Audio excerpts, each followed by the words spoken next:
আচ্ছা, এখানে মনে করতাম গোলমাল খুব ভারতের সাথে তখন মসজিদ খোলা গেছে তো মানুষ আসতে পারতো না। ওই গ্রাম বাড়ি সবারই 2-4 জন আসতো, 4-5 জন আসতো এসারে ফজরে। আর মুন্নি সাহেব আসতো, মুন্নি সাহেবকে আগে আসতো আপনারাই। হ্যাঁ, মানে আপনি তাহলে জীবনের বহু বছর ধরে মসজিদটা দেখাশোনা করেন?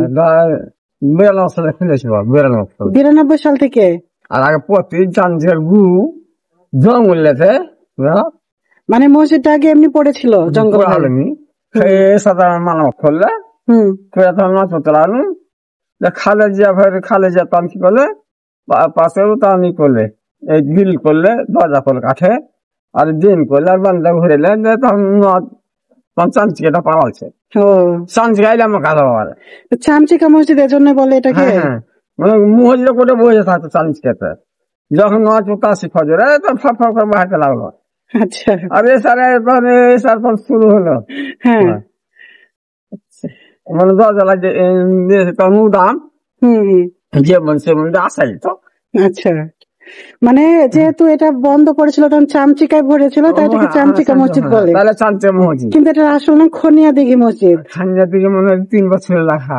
ও আচ্ছা, আগে চামচিকা নামেই চিনতো, মানে এই জন্য বুঝতে পারছিলাম না। চামচিকার মসজিদ চিন্তা খনিয়াদিঘি পারবো না। হ্যাঁ, আমি আসলে খনিয়াদিঘিটা এবার এসে শুনলাম, এর আগে এসেছি তখন চামচিকাই শুনেছি। 3 বছরের লেখা। আচ্ছা, ঠিক আছে। আসসালামু আলাইকুম প্রিয় দর্শক, ভালোবাসা নিবেন। চলে এসেছি আমি রাজধানী চাঁপাইনবাবগঞ্জে। আজকে আপনাদের দেখাবো চাঁপাইনবাবগঞ্জের ঐতিহাসিক খনিয়াদিঘি মসজিদ, যেটিকে জনগণ চামচিকা মসজিদ নামে চিনে থাকে।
খনিয়াদিঘি মসজিদ বাংলাদেশের একটি ঐতিহাসিক স্থাপত্য, যার অবস্থান চাঁপাইনবাবগঞ্জ জেলা শহর থেকে প্রায় 35 কিলোমিটার দূরে শিবগঞ্জ উপজেলা ছোট সোনা মসজিদের সন্নিকটে।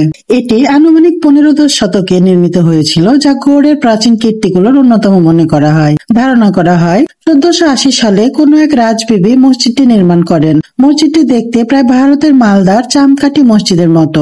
এটি স্থানীয়ভাবে চামচিকা মসজিদ এবং রাজবিবি মসজিদ নামে পরিচিত। ও সুলতান ইলিয়াস যখন মারা যায় আর স্ত্রী ছেড়েছে তো রাজবিবি মসজিদ এটা। ও আচ্ছা, বইয়ের নামে করেছিল। আর এটা সুলতান ইলিয়াস বাদশাহ।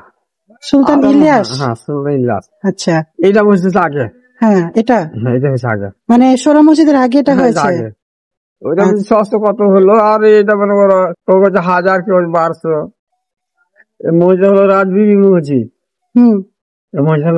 মসজিদ হতো স্বামীরা কত মারা গেল, তখন ওই ছেড়েছে, তাহলে রাজবিবি মসজিদ। 1450 থেকে 1565 সাল পর্যন্ত গৌড় ছিল তৎকালীন বাংলার রাজধানী। এ সময় মসজিদটি নির্মিত হয়েছিল। এই মসজিদটির আয়তন 62/42 ফুট। মূল গম্বুজটির নিচের ইমারত বর্গাকারে তৈরি, যার প্রতিটি বাহু 28 ফুট দীর্ঘ। বড় কামরার পূর্বের দিকে একটা বারান্দা ছিল, যার অবশিষ্টাংশ বর্তমানে দেখা যায়। মসজিদটি ইটের তৈরি এবং বাইরের দিক থেকে সুন্দর কারুকাজ করা।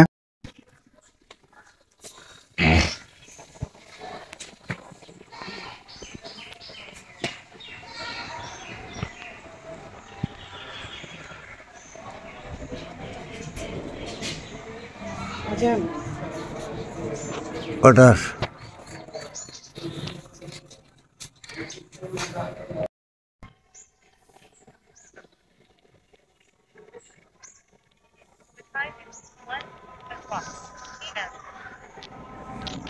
বহুকাল ধরে মসজিদটি জঙ্গলের মধ্যে পড়েছিল।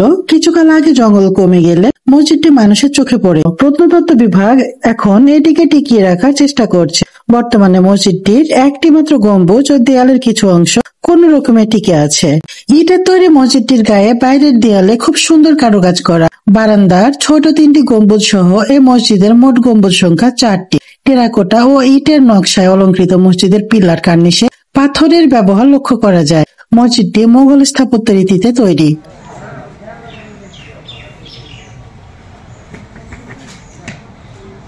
মসজিদের আশপাশটা ঘন গাছগাছালিতে ঘেরা। প্রবেশ পথে কোনো গেট নেই। মাঠ ভর্তি ঘন সবুজ ঘাস। দূর থেকে দর্শনার্থীদের নজর কাড়ে লাল পোড়ামাটির মসজিদটি। দেয়াল জুড়ে কারুকার্য খচিত পোড়ামাটির ফলক। দেখে যে কেউ বুঝতে পারবে এগুলো মুঘল আমলের অনন্য কীর্তি। মসজিদের গম্বুজগুলো এই স্থাপনাটির সৌন্দর্য বাড়িয়ে দিয়েছে আরো দ্বিগুণ। চারপাশে মিনারের মতো স্থাপনা থাকলেও আসলে কোনো মিনার নেই। দেয়ালগুলো এতটাই পুরু যে চৈত্র বৈশাখ মাসেও ভেতরটা থাকে সম্পূর্ণ শীতল। পুরো দেয়াল জুড়ে বিচিত্র কারুকার্যের ছাপ।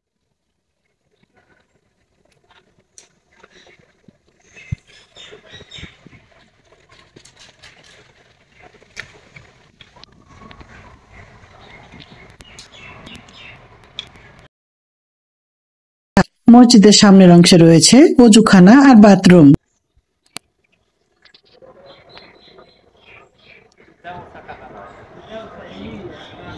তাহলে ধরুন মানুষজন যেটা দান করে সেটার অর্থে আপনাদের এটা বেতনটা হয়? হ্যাঁ, 30 টাকা দেয়, 30 টাকা দেয় প্রতিদিন?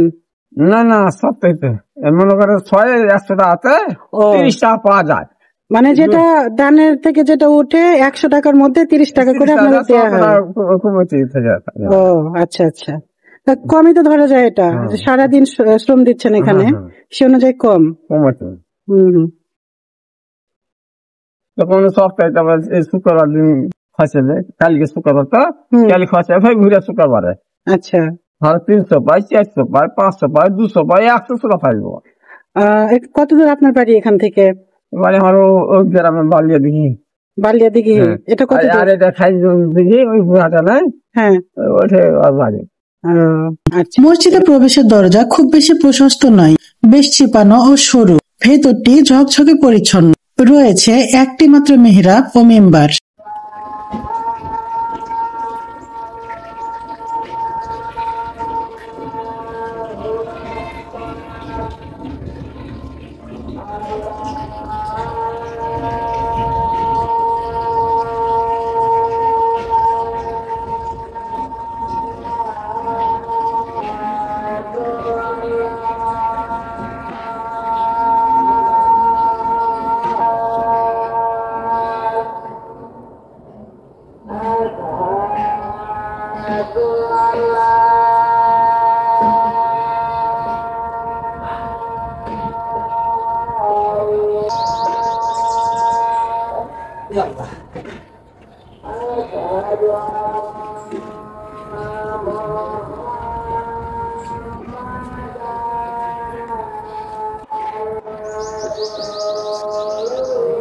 দেওয়ালে ছোট ছোট গর্ত করা হয়েছিল কুপি বা প্রদীপ রাখার জন্য।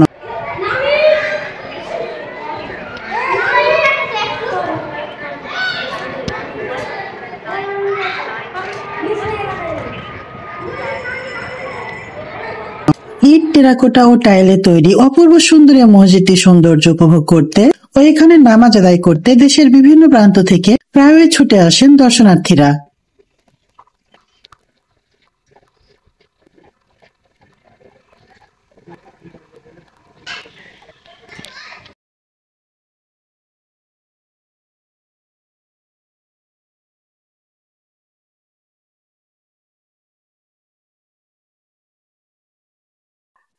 তো আপনার কেমন লাগছে এত সুন্দর একটা জায়গায় থাকতে পেরে? ভালো ভালো ভালো। ধরুন যে বিভিন্ন জায়গা থেকে মানুষ টাকা খরচ করে আসে, সেখানে আপনি রোজ থাকতে পারছেন, অনুভূতিটা কেমন? ভালো। এখানে সবাই নামাজ পড়তে আসে? 5 ওয়াক্ত নামাজ হয়? 5 নামাজ হয়, শুক্রবার দিন এটা ভরে গেছে। ঈদের নামাজ হয় এখানে?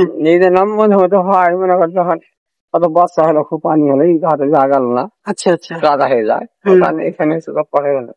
এটা তো একটা বিরাট বড় বাগান আশেপাশে, তাই না? বাড়ি ঘরে তো খুব একটা দেখা যায় না। বাড়ি খুব আছে, বাড়ি বউ আছে, দিঘির পাটল পাটল বাড়ি আছে। ও আচ্ছা, মানে মানুষজন আছে তাহলে। 5 ওয়াক্ত নামাজ হয়?